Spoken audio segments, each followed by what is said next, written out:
Então disseram para você que você precisa frequentar uma igreja, um templo construído de tijolos, porque assim você se mantém na presença de Deus. Só que isso é uma grande mentira. E quem contou isso pode até estar bem intencionado, mas não muda o fato de que é uma mentira. Calma, eu vou te mostrar isso dentro da Bíblia. E se você é um cristão, acredita na Bíblia, qual é o problema se eu conseguir te provar esse argumento dentro do livro que você diz que acredita? Não vai ter problema nenhum, ok? Agora, se tiver, repense a sua fé. Você pode estar acreditando no engano, ok? Então eu vou ler aqui em Atos dos Apóstolos, capítulo 17, versículo 22. É óbvio que recomendo fortemente que você leia o livro de Atos para que você tenha uma contextualização. Tinha nem que estar falando isso, né? É uma obrigação daquele que acredita na Bíblia ler a Bíblia. Do contrário, você sempre vai ser um repetidor de crenças e falácias mal interpretadas, ok? Então eu vou ler aqui, a partir do versículo 22, onde Paulo encontrava-se em Atenas. Então ele começa um discurso. Atenas era localizado na Grécia, onde tinha muitos templos a diversos deuses. Então Paulo diz: senhores atenienses, percebo que em tudo vocês são bastante religiosos. Mas por que Paulo chamou ele de religiosos? Porque andando pela cidade e observando os objetos de culto que vocês têm, encontrei também um altar no qual aparece a seguinte inscrição: ao Deus desconhecido. Pois esse que vocês adoram, sem conhecer quem é ele, é precisamente aquele que eu lhes anuncio. Olha só, em meio a tantos deuses pagãos, foi levantado um altar para o Deus que Paulo acreditava e pregava, que é o mesmo Deus que você acredita.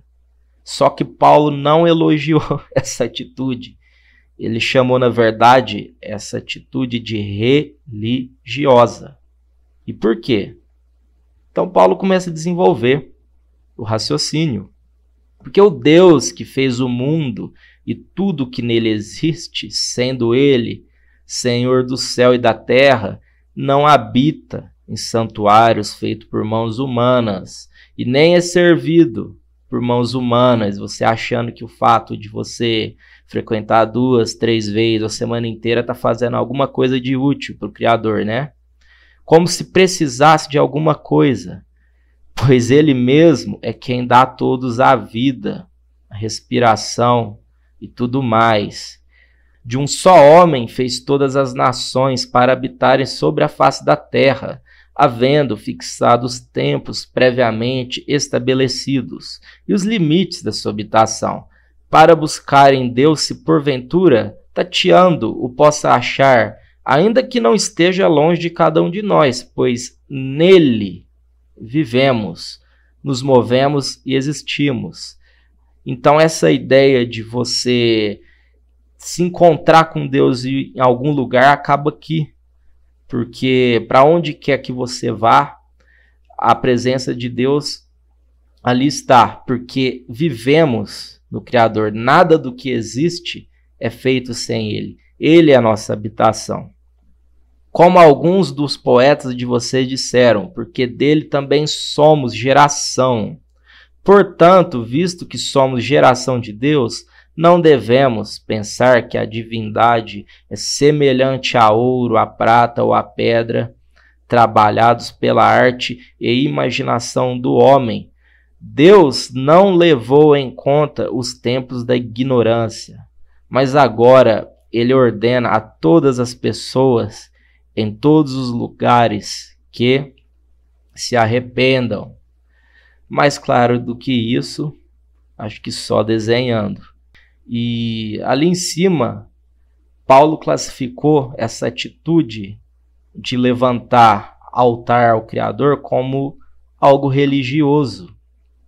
Mas aqui ele já conclui isso há 2000 anos atrás como uma atitude ignorante de pensar que o Deus capaz de fazer gerar tudo que existe, ele pode ser encontrado num local no qual as mãos humanas e extremamente limitadas levantou. Então Paulo vai dizer que essa é uma atitude ignorante, ok? É uma atitude bem parecida com uma atitude pagã, porque ela só consegue conceber o Criador apegado a objeto. Então a pessoa logo imagina, para mim estar na presença de Deus, eu tenho que ir aonde Deus mora. Mas Deus não mora em templo. E lembrando que o próprio Jesus disse que chegará o tempo que os adoradores adorarão em espírito, em verdade. De tudo isso, o que é possível concluir? Que Deus nunca esteve na sua igreja, embora acredito que não haja problema caso você frequente uma denominação. Eu acredito que ela pode nos auxiliar se houver uma convivência saudável, se realmente houver a prática do amor, tá? Mas se você congrega com o pensamento de que o fato de você congregar, de você dar algumas horas para o Criador, você é um servo de Deus, você é mais santo que alguém, cara, já dançou. E pior ainda, se você acha que o fato de estar numa congregação te faz menos pecador, porque isso significa que não houve uma conversão verdadeira, não houve uma mudança de conduta. Agora entenda o seguinte, não estou dizendo que você tem que deixar de frequentar aonde você frequenta. Eu só estou querendo dizer, baseado na Bíblia, que o fato de você frequentar, você praticar uma religião, não te faz mais servo de Deus e nem menos servo de Deus. Porque a religião de Deus, segundo o próprio Tiago, na sua epístola, é visitar os órfãos, as viúvas nas suas aflições e não se corromper com esse mundo. A obra de Deus está relacionada com aquilo que Jesus ensinou. Leia Mateus 25. Todo aquele que der de beber, de comer a um dos meus pequeninos, é a mim que está fazendo. Então, se você quer servir a Deus verdadeiramente, você pode congregar, você pode não congregar, mas você não pode ser uma pessoa sem amor.